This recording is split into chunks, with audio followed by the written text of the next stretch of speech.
po sa bawat isa. Dito po tayo muli sa pag-aaral ng salita ng Diyos. Bago tayo magpasimula, awit po muna tayo sa Panginoon. Through it all. Hallelujah.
Hindi nyo kami pababayaan. Ano man ang maging sitwasyon, alam namin na naririyan kayo. Hallelujah. Muli aming Ama, salamat po sa oras na ito. Hallelujah. Panibagong umaga na pinagkaloob nyo sa amin, Panginoon. Panibagong buhay na binigay nyo sa amin. Salamat, Panginoon, sa pagkakataong mga ganito na nakapag-umpisa kami sa pagpuri sa inyo, sa pag-aral ng inyong salita. Salamat po, Panginoon. Hallelujah. Purihin kayo, Panginoon. Hingin namin muli ang inyong pagsama, Holy Spirit, gabayin nyo kaming lahat, Panginoon. Sa akin na magsasalita, sabihin din, Panginoon, sa lahat ng mga kikinig, maunawaan namin ng lubos, Panginoon, ng salita. Kaya lamang po mapupurihan sa oras na ito at sa inyo namin pinagkakatiwala ang lahat. Sa pangalan ni Jesus, Amen. Hallelujah. Purihin ng Panginoon. Magandang umaga po sa bawat isa. Tanong ko lang po kung naririnig niyo po ba ako. Baka mamaya may problema sa audio. Kung naririnig niyo po ako at naiintindihan naman ng aking salita, ay Comment po kayo. So, mamaya kumakanta pala ako kanina, so wala palang nakakarinig sa akin. Meron po ba na nakakarinig sa akin dyan? O hindi nakakarinig sa akin? Ayun, malinaw po rin ang Panginoon. Hallelujah. Salamat sa Panginoon. Dako tayo sa ating teksto sa oras na ito. Punta natin. Kung nakita niyo po yung description kanina, punta tayo sa Aklat ng Kawikaan, Proverbs, or Kawikaan chapter 3 verse 5 to 6. Kasi nakakatuwa ang mensahe ng Panginoon sa oras na ito. No, actually, na isermon ko to nung sa BFC Vietnam, no, pero nais ng Panginoon na mapalakas tayo muli, mapaalalahanan tayo ng kanyang salita. Proverbs chapter 3 verse 5 to 6, sabi dito, magtiwala ka ng buong puso sa Panginoon at huwag kang manalig sa iyong sariling karunungan. Verse 6, alalahanin mo ang Panginoon sa lahat ng iyong ginagawa at ituturo niya sa iyo ang tamang landas. No? At automatically, alam naman natin, no, kahit bagong Kristiyano, no, alam na alam yung verse na iyan. Yan nga yung palaging madalas na mabanggit na verse, no, sa lalo na patungkol sa pagtitiwala sa Panginoon, na pananampalataya sa Kanya, no, at master na po natin yan. Hindi na lingid sa ating kaalaman yung itong verse na ito. Talagang ginagamit ito ng Panginoon sa ating buhay, no, para mapaalalahanan na dapat tayong magtiwala sa Panginoon. Amen po ba? No? Pero papansinin natin yung verse 6. Sabi dun sa English, in all your ways, acknowledge Him. Yung salitang acknowledge sa original Hebrew, ang ibig sabihin po nun ay yada. Isa sa mga ibig sabihin ng salitang yada sa Hebrew or acknowledge ay to know or to know by experience, no? Yung malaman mo through experience. Ang ibig sabihin, kunyari to acknowledge His power, no? Yung mararanasan mo para malaman mo through na ma-experience by malaman mo yung kapangyarihan niya, no, by experience, kung gaano ba siya makapangyarihan, no? So sinasabi dito sa verse 6 ng chapter 3, no, in all your ways acknowledge God, no, alamin, no, to experience. At madalas itong line na ito sa verse na ito ay minsan ay nami-misunderstood o minsan nakakalimutan. Sabi dun sa verse, in all your ways, no, ano ba yung hindi kasali sa salitang all? Sa lahat? Wala. Lahat ay kasali. Walang exemption sa salitang all. Kung sinabi sa verse na ito na kung sasabihin sa verse na ito, in all your ways except, wala Pagkatapos nun, in all your ways, wala nang kasunod. Ang kasunod na acknowledge Him. Walang exemption. Sabi dun, sa lahat ng kilo, sabi sa Tagalog, alalahanin mo ang Panginoon sa lahat ng iyong ginagawa. Sa lahat, no? Without exception na ginagawa. And then, ano yung kasunod nun? And He will make your paths straight. Sa Tagalog, sabi dun, at ituturo niya sa iyo ang tamang landas. So, maganda sa English, and He will make, no, your path straight. Hindi lang ituturo, He will make, kikilos ang Panginoon para maituwid yung ating landas. Ngayon, sa buong Biblia, nagpapakita ang ang salita ng Diyos ng ganong pattern, no? Na acknowledge God first, and then saka siya kikilos. Naalala ko yung isang grupo ng mga kalalakihan, mga OFW sa Taiwan. Ang pangalan ng grupo nila ay God First Bro. Ang Diyos muna ang uunahin. So magtitingin tayo ng mga verses na nagpapakita ng ganong pattern. Yung God first, acknowledging God first, and then He will do the rest. Sa Matthew chapter 6, ito alam natin to, pero magandang pansinin natin. Matthew chapter 6. Basahin natin sa Matthew chapter 6 verse 25 hanggang sa mga sumusunod. Matthew chapter 6 verse 25 hanggang 33. Matthew chapter 6 verse 25 hanggang 33, sabi dito, kaya sinasabi ko sa inyo, huwag kayong mag-alala tungkol sa iyong buhay, kung ano ang iyong kakainin, iinumin o susuotin, dahil kung binigyan kayo ng Diyos ng buhay, siguradong bibigyan din niya kayo ng pagkain at isusuot. Sabi doon, huwag nang mag-alala, no? Huwag nang mag-alala tungkol sa ating buhay, no? Sabi doon, ang ganda nga ng dahilan dito, sabi ng Panginoong Jesus, kung binigyan nga kayo ng Diyos ng buhay, di siguradong bibigyan niya kayo ng mga pangangailangan natin. Ang sinabi dito, pagkain at isusuot. Pagkain at isusuot. Sumatotal yung lahat na pangangailangan natin. Sa mga susunod, skip na lang natin yan para mapabilis tayo sa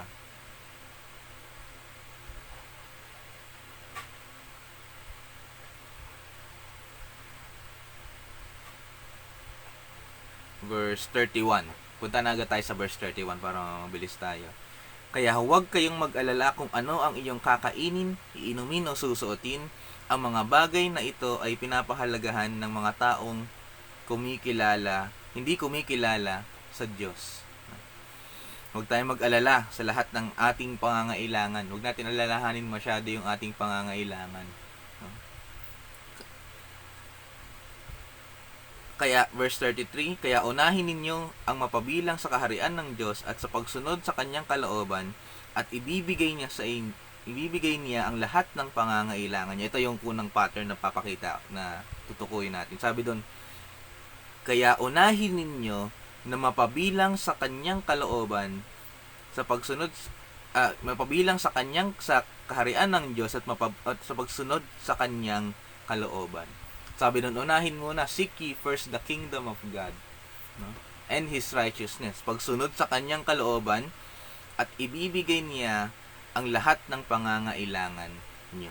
Ang sabi doon, unahin muna na mapabilang sa kaharian ng Panginoon, pagsunod sa kanyang kalooban, and then He will give all that we need. Lahat ng pangangailangan natin ay ibibigay ng Panginoon. Malinaw po ba? Alam niyo po ba, itong, yung mga ganitong verse, madalas ma-misunderstood, no? Meron tayong kagustuhan. Ang madalas ginagamit ang verse na ito, hindi para sa pagtugon sa pangangailangan, kundi pagtugon sa kagustuhan. Yung mga wants, no? Magpe-pray tayo sa Panginoon. Panginoon, gusto ko po ng kotse, no? Yung sports car, yung red. Okay, gusto ko ng bagong bahay. Pero meron namang bahay. Panginoon, kailangan ko ng limpak-limpak na salapi. Pero meron namang resources para matugunan yung pangangailangan. At kapag hindi natugunan yun, lulungkot. Pag hindi natugunan yung one, sasabihin natin, oh, Panginoon, napabilang naman ako sa kabilang naman ako sa inyong kaharian, Panginoon, sumusunod naman ako sa inyong kalooban, ba't di nyo tinutugunan yung mga panalangin ko? Ang usapan sa verse na ito, hindi yung kagustuhan. Ano yung tinutukoy dito?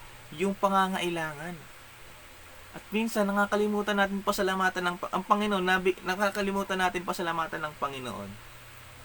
No? Nakakalimutan natin na nabigay na pala ng Panginoon yung pangangailangan natin.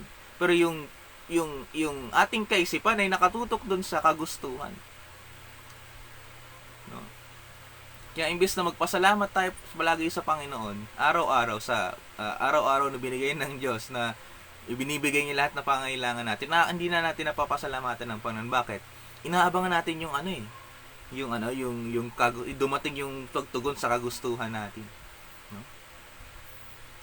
Ano yung madalas nating ipagpasalamat sa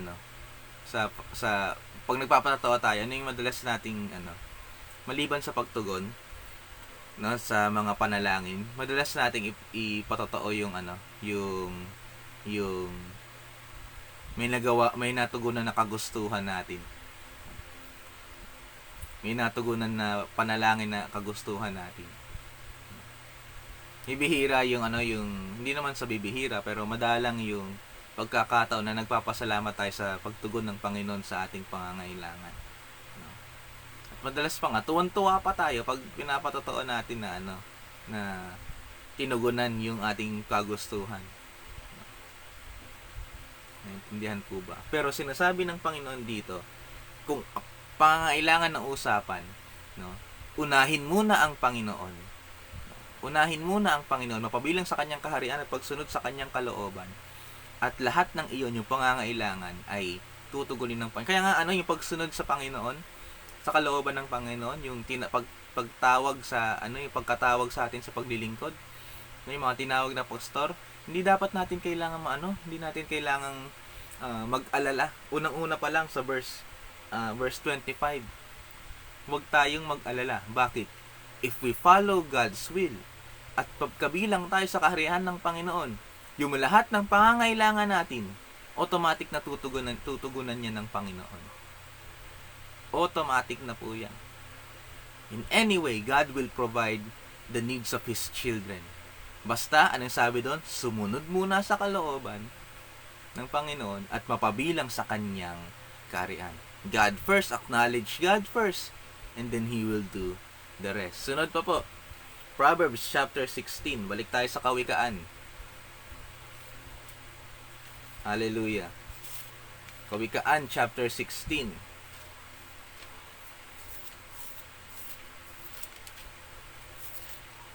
Verse 3.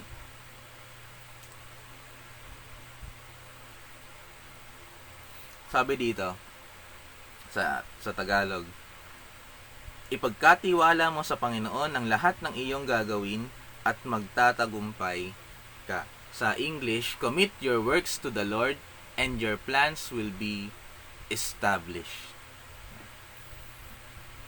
Sabi, itong verse na ito, nakikita ko to sa Taiwan po. Meron pong isang shipping company, yung kung gusto magpa-box, magpabalik-bayan box. Meron dong isang company na sa box nila kasi kukuha ng box, pambalik-bayan box, nakalagay dun yung verse na ito. Sabi doon, commit your works to the Lord and your plans will be established. Ipagkatiwala muna sa Panginoon yung lahat ng ating gagawin. If you want victory, kung nais natin ng tagumpay sa Panginoon, tagumpay sa lahat ng gagawin, sabi doon, ipagkatiwala muna sa Panginoon. And what does it mean na i-commit ang lahat ng gagawin, yung lahat ng works natin sa Panginoon? Ang ibig sabihin nun, hayaan natin ang Panginoon ang manguna sa lahat ng pagkilos natin. And if we allow God to move in our lives, sabi doon, your plans will be established. Sabi doon sa Tagalog, magtatagumpay tayo. Hallelujah.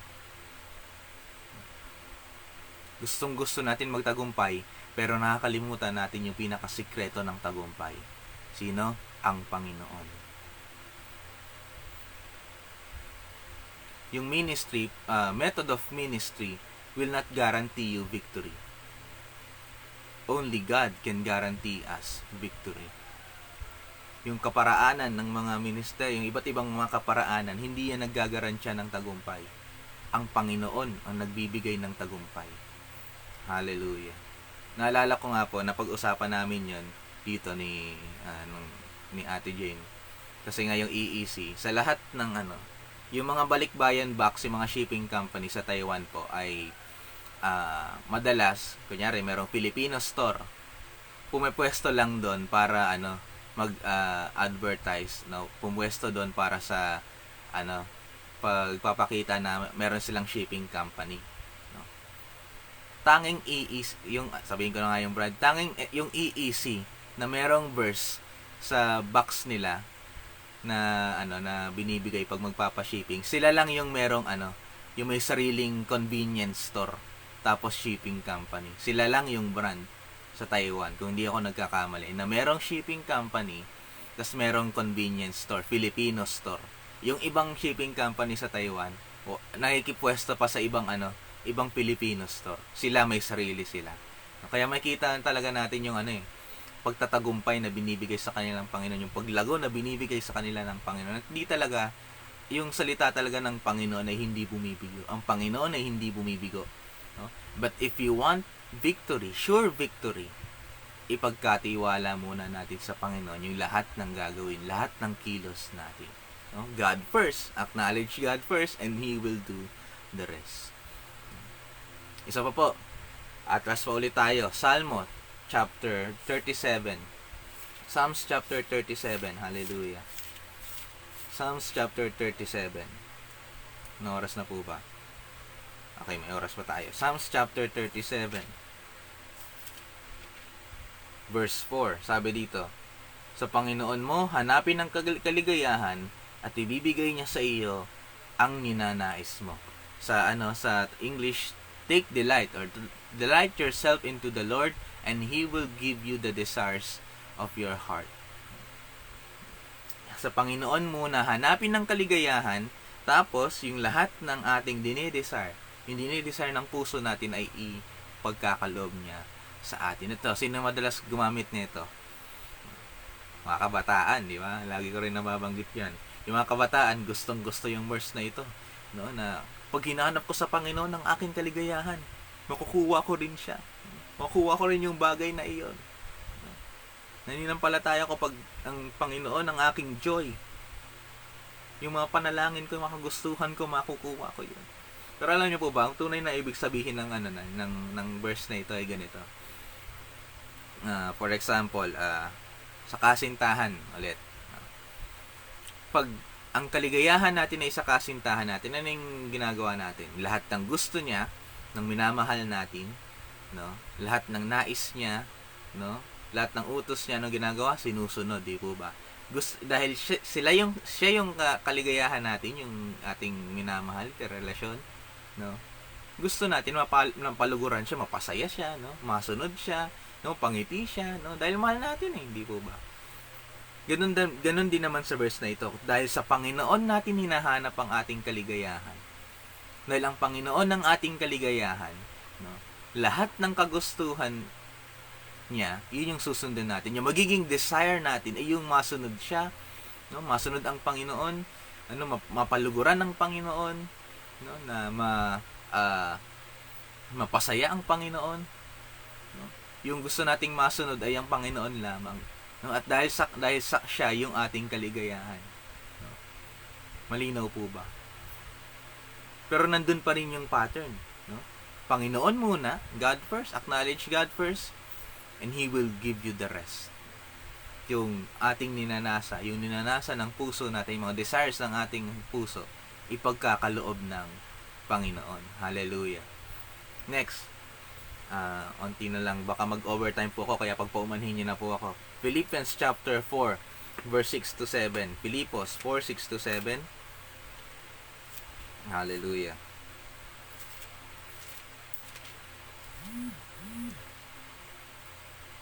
Filipos 4, 6 to 7.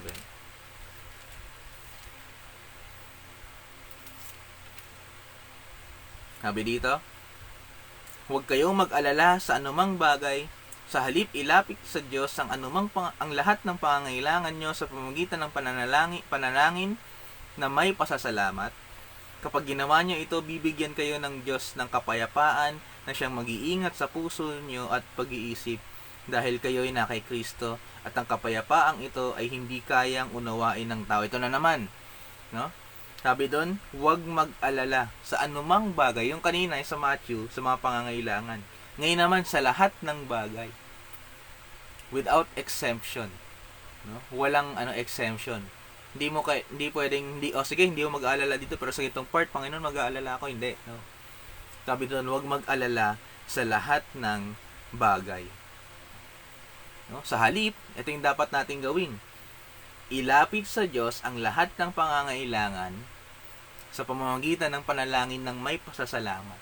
Ilapit sa lahat yung alalahanin, yung mga pangangailangan, kung ano ba yung kailangan natin, no? Ano ba yung dapat matugunan sa pangangailangan natin. Ilapit lahat sa Panginoon ng may panalangin at ng panalangin na may pasasalamat. Ito yung tignan po, pansinin natin kailan ba tayo nagpapasalamat? No. Generally speaking, kailan tayo nagpapasalamat? No. Pag nakuha na natin o may nagbigay sa atin ng something, ang pagpapasalamat nasa dulo, di po ba? Pero ito yung masaya dito sa verse na ito. Umpisa pa lang, kakabigay pa lang sa natin sa Panginoon ng ating mga alalahanin, no, yung mga pangangailangan natin. Prayer request pa lang, pagkabigay pa lang natin ng prayer request natin sa Panginoon, no, magpapasalamat na agad. No, it shows faith. No, na alam nating tutugunan tayo ng Panginoon at notice this pangangailangan pa rin ang nabanggit dito, hindi kagustuhan. Pangangailangan pa rin. And when it comes to our needs, siguradong ibibigay ng Panginoon. Kaya nga sabi ni Apostol Pablo dito sa Filipos, sabi doon, sa halip ilapit sa Diyos ang lahat ng pangangailangan sa pamamagitan ng pananalangin, no? Pagbibigay sa Panginoon ng lahat ng ating alalahanin, pangangailangan na may pasasalamat. Knowing na alam nating ibibigay ito talaga ng Panginoon. Declaring, no? Having faith in God. Yung pagpapasalamat agad sa Panginoon, praising in advance o thanking Him in advance, no? Pagpapakita iyon ng pagpananampalataya sa Panginoon. Hallelujah. Amen po ba? No? Tapos, sabi doon, kapag ginawa nyo ito, no?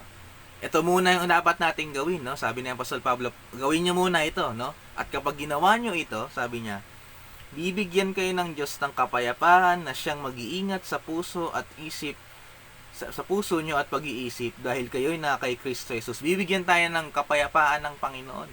No? Not just in our minds, hindi lang sa pag-iisip, kundi sa ating puso. No? At yung kapayapaan na binibigay ng Panginoon, sabi sa bandang dulo, at ang kapayapaang ito ay hindi kayang unawain ng tao. Minsan nga, iniisip ko, alam mo, na-explain naman po ito, yung yung paano kaya naman i-expound ito, yung line na ito. Pero iniisip ko minsan, paano ko ma-explain yung hindi ko talaga mauunawaan? Paano ko ma-explain yung hindi ko maunawaan? na-experience ko, kaya kong mag-share ng experience tungkol sa kapayapaan na ito, pero to expound this, no, completely, to explain this completely, parang kulang yung kaisipan ng tao. Pwede nating pagsama-samahin yung ating mga experiences tungkol sa kapayapaan ng Panginoon na binibigay ng Panginoon, pero parang kulang pa din. Ganon katindi yung kapayapaan na pinagkakaloob ng Panginoon. Hallelujah. Amen po ba? At bago natin, katulad ng sinasabi ni Apostol Pablo, bago natin ma-experience yung kapayapaan na iyon, ano yung dapat natin gawin? Ibigay muna sa Panginoon ang lahat. Lahat ng pangailangan, lahat ng worries, ipagkaloob muna sa Panginoon sa pamamagitan ng pananalangin na may pasasalamat. Hallelujah. Amen po ba?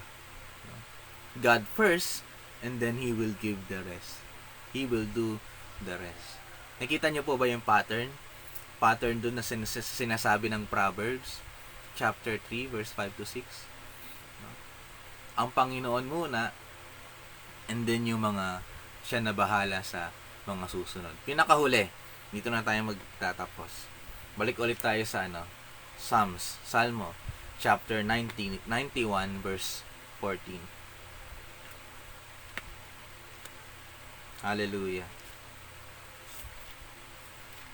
Chapter 91, verse 14. Sabi doon, babasahin ko po sa English para mas malinaw po. Psalms chapter 91, verse 14.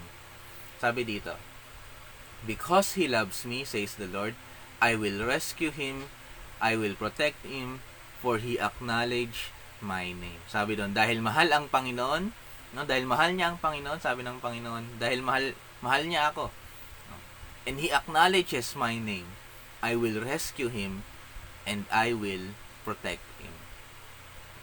Sabi doon, sa Tagalog, basahin ko na rin. Sinabi ng Panginoon, medyo mababaw na dito Ililigtas ko at iingatan ang umiibig at kumikilala sa akin. Lahat ng umiibig at kumikilala sa Panginoon ay ililigtas niya, no, at proprotektahan ng Panginoon. Alam niyo, sa panahon ngayon, alam niyo naman po, di ba, no, sa Pilipinas ay bumalik na naman tayo sa ECQ, lalo na dito sa sa NCR bubble, no. At marahil yung iba rito ay apektado nandun sa loob ng NCR bubble at nagkakaroon na naman ng alalahanin, no, mamaya baka may panic buying na naman, na magkaubusan na naman sa mga sa mga grocery, no, at mapuno na naman ng pag-aalala yung mga tao. Pero mga kapatid, ang mensahe ng Panginoon sa umagang ito, no, if we acknowledge God or we acknowledge His name, sabi doon, He will rescue us and He will protect us.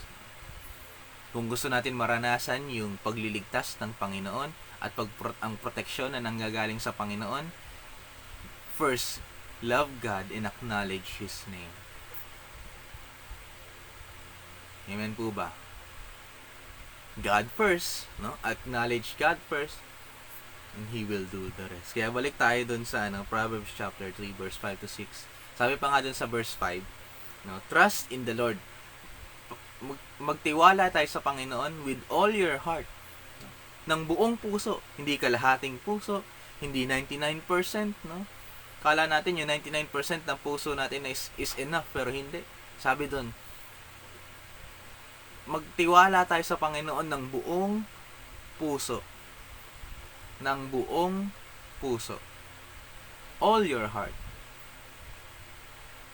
And lean not on your own understanding. Huwag magtiwala sa iyong sariling kakayanan, sa iyong sariling katalinuhan. Sa verse 6, yung pinagtutukoy natin, in all your ways, sa lahat ng ating pagkilos, in every aspects of our life,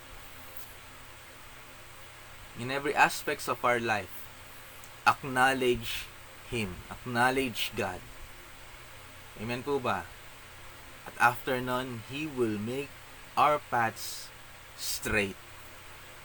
Hallelujah. Amen po ba? Unahin muna natin po ang Panginoon. And He will do the rest. Kaya nga sa mga verse na nabanggit natin, ini-emphasize palagi, huwag na mag-alala.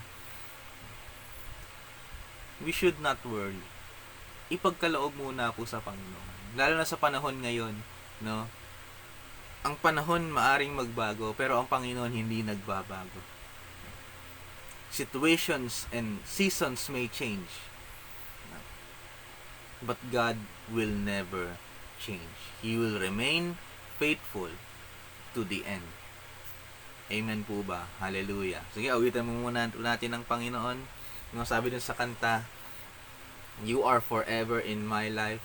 Kung ang Panginoon lamang, no, ay forever sa ating buhay. Kung Siya lang palagi ang ating pagkakatiwalaan, no. Sabi doon, You see me through the seasons. Hindi lang season, no, hindi lang isang season. In all seasons, nakita tayo ng Panginoon. Cover me with your hand. Sabi doon, pinoprotektahan tayo sa pamamagitan ng kamay ng Panginoon. And He leads us in His righteousness. Hallelujah. Kaya nga sa chorus, imbis na mag-alala, imbis na magreklamo, sabi doon, I'll sing to you, Lord, a hymn of love. Pupupurihan na lang ang Panginoon for your faithfulness to me. At sabi doon, and I'm carried in everlasting arms. You'll never let me go through it all. Ano man ang mangyari, ano man ang maranasan, hindi tayo pababayaan ng Panginoon. Kaya awitan po natin ang Panginoon. Sabay niyo po ako sa kanya-kanyang mga lugar. Purihin natin ang Panginoon. Hindi pa man tapos yung NCR bubble o yung pandemyang ito. Ngayon pa lang, i-declare na natin ang tagumpay na ibibigay sa atin ng Panginoon. God will remain faithful. You are forever in my life. You see me through the seasons. Cover me with your hands and lead me your eyes.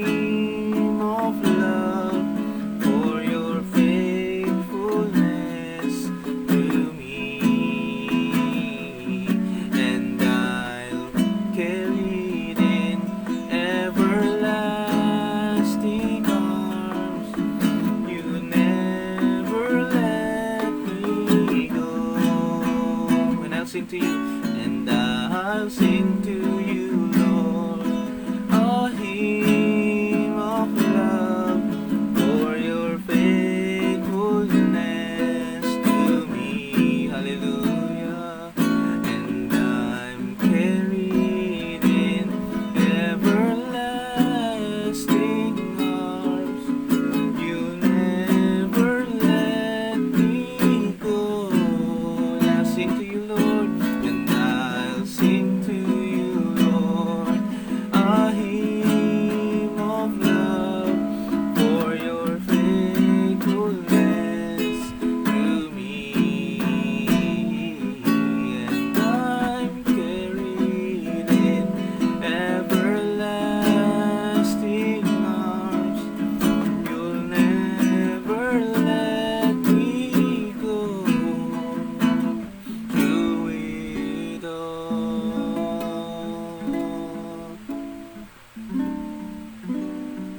Hallelujah. Purihin kayo, Panginoon. Hallelujah. Tunay nga, Panginoon, hindi nyo kami pababayaan. So, bakit pa kami mag-aalala? Ano pa yung dahilan namin para mag-alala, mag-alinlangan? Kung ang lahat naman ay pinagkakatiwala namin sa inyo. Kung ang buong tiwala naman namin, Panginoon, ay sa inyo. Hallelujah. Hiniling ko po, Panginoon, sa bawat isang nakikinig dito at makakarinig pa nito sa mga susunod na oras. Hallelujah. Patibayin niyo po ang puso ng lahat, Panginoon. Puso't isipan ng lahat, Panginoon, ay patibayin niyo po, Panginoon. Hallelujah. Pagkalooban niyo kami ng kapayapaan na nanggagaling sa inyo, no? At paalala niyo sa amin, Panginoon, maging rest assured kami dahil alam namin, Panginoon, natutugunan niyo po ang lahat ng aming pangangailangan. Sasamahan niyo kami sa lahat ng aming gagawin, Panginoon, kung i-acknowledge muna namin kayo, Panginoon.